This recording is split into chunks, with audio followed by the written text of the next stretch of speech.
Start first, Mike. Um, in doing a little research about the film, the genesis of how all of this came together is pretty fascinating, not just on a personal level, but also in terms of inspirations that you drew from. So, to start, can you talk a bit about that? Yeah, so the flick, it was crowdfunded. It's a movie. It's about a lot of 30-something-year-old struggling artists or people that are just trying to pursue their dreams and not fall into like the standard 9 to 5, sort of schedule. Um, it gets to these characters are kind of hitting a wall at this point, and they're all nearing 40, and they're starting to realize that all their hopes and dreams aren't going to come true.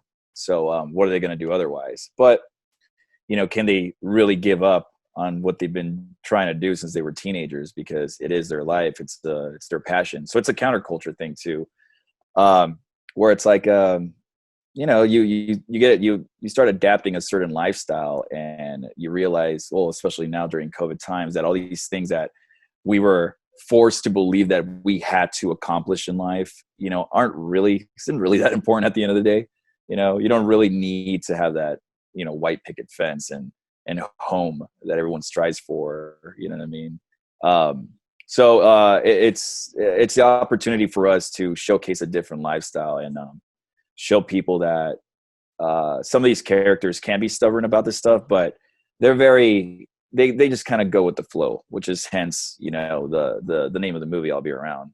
No matter what, at the end of the day, these people aren't really going to change. You know what I mean? Definitely. And in with everything else that you do, outside of filmmaking, you're a musician as well. So oftentimes when you're talking about filmmakers taking on certain projects, it's always fascinating when their skill set not just entails filmmaking, but the subject matter that they are making their film on, or perhaps having other tools in their toolbox, so to speak. So if there's an actor who is now making a film, they have a better second hand with their cast because they have a better, grasp of what Right. it's like to be in that spot. So can you speak to that and having that language of a musician and being able to speak to that as you were making this film?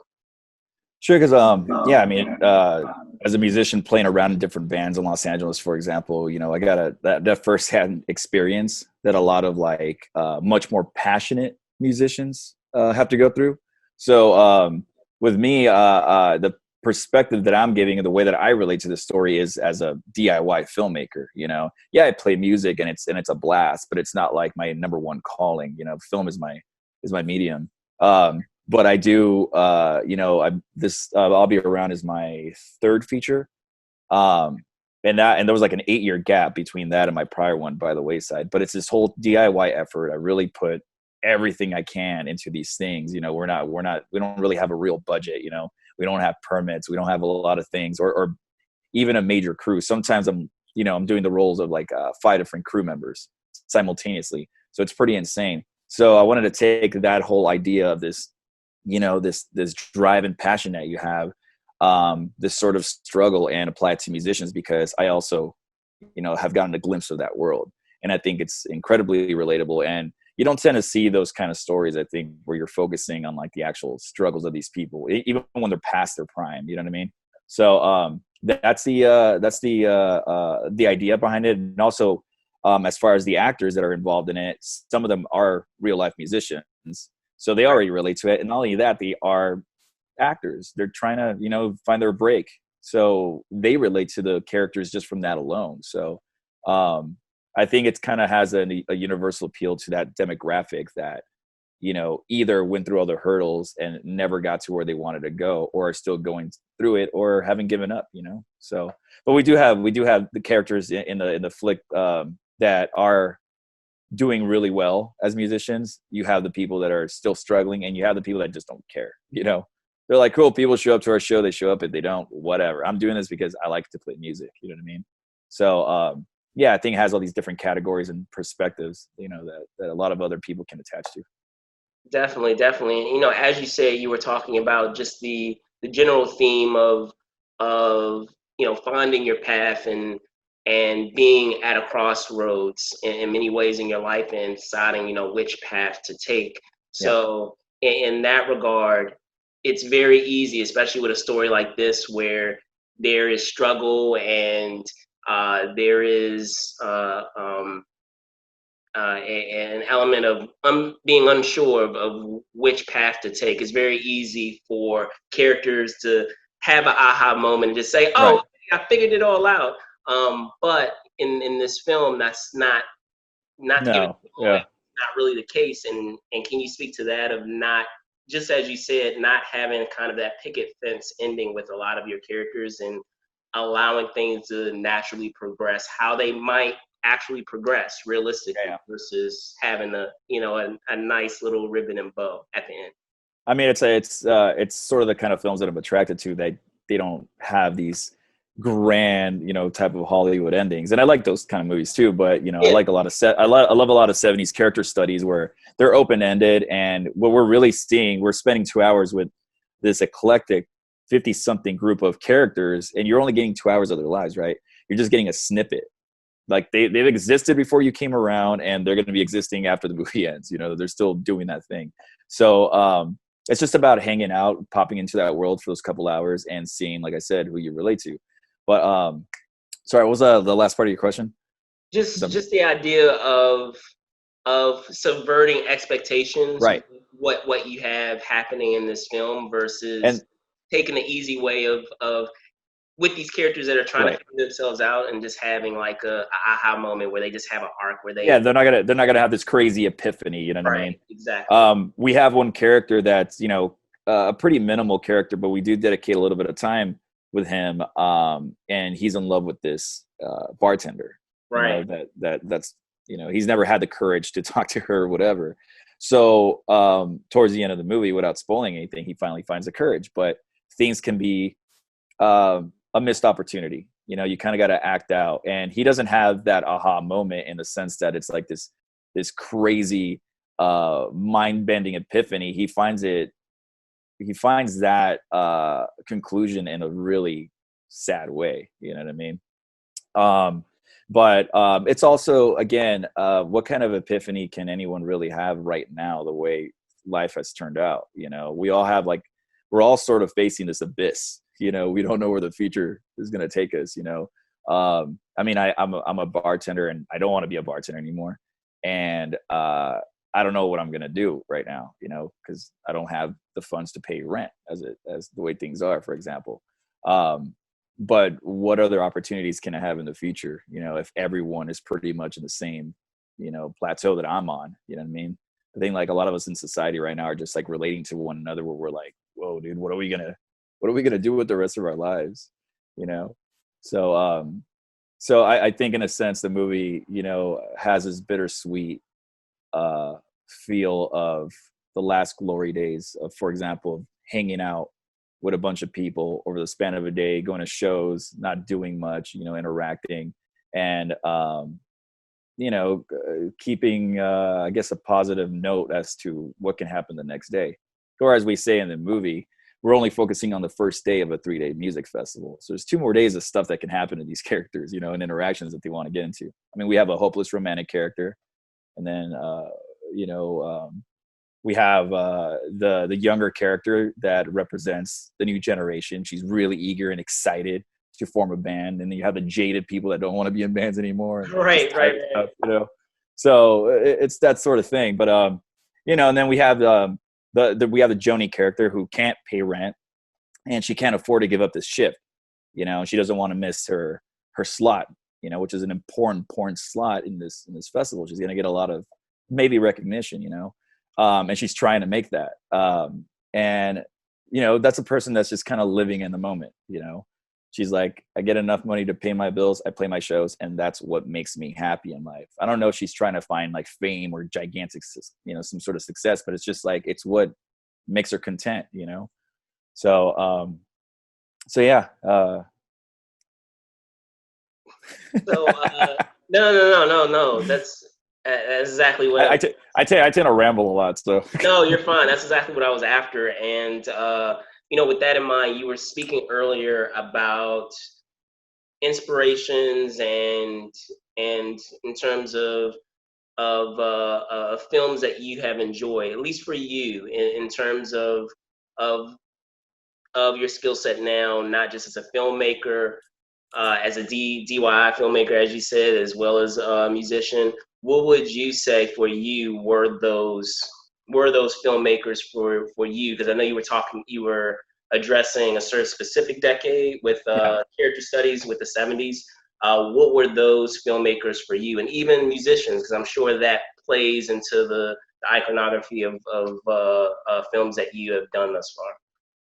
Yeah, it's like when, especially when you're younger as a teenager and you're constantly trying to relate to things and, you know, be like, I'm the only one that feels this way. When you come across somebody's work, be it a song or like a film or a book or whatever, and you go, oh my God, somebody gets me.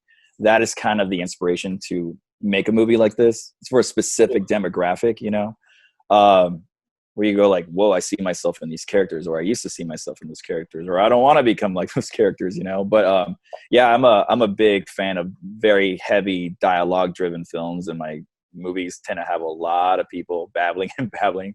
But I'm attracted to that sort of thing, you know, fast talkers, that sort of stuff. I mean, I love you know, this movie is a tribute to Linklater's films, you know, like Days of Confused and Slacker. Yes. I Yeah. love Robert Altman movies of the '70s that have more of a meandering kind of feel to them, Yeah. which this sort of has as well. But you know, and I grew up in, you know, early '90s watching Kevin Smith movies, so you know, I do like characters that are just talking around, not doing much, and making pop culture references as well, because that's how I talk with friends. You know what I mean? But yeah, and I love movies like Five Easy Pieces that also have a sort of open ending. Gotcha. And then lastly, in talking about all these various characters, these eclectic characters that we have in this film, and going on this journey with each of them and their individual paths that they are taking, I'm sure there's tons and tons of footage that was shot in Oh terms of yeah. telling these stories. However, there's only but so much, as you know, can make And the final cut. But were there elements where you're cutting a lot of it, but you're like, "Ugh, I wish I could have kept that," but for what? there's some stuff that stayed in there that I'm not entirely in love with, but it's really important. And there's some stuff that I thought was some of the greatest stuff in the flick that I had to pull out because the movie already is 2 hours long, and we get tons of complaints that it's 2 hours long. You know, for people that aren't used to like these heavy dialogue driven gigantic ensemble films. Another film to look at that's really similar to I'll Be Around is Shortcuts, the Robert Altman movie from the early Yes. '90s, Yeah. which, you know, we're showing, like, I think they're showing about like 15 to 20 characters um, in LA, just cutting back and forth between all of them. And some of them are a little bit interconnected, some aren't, you know.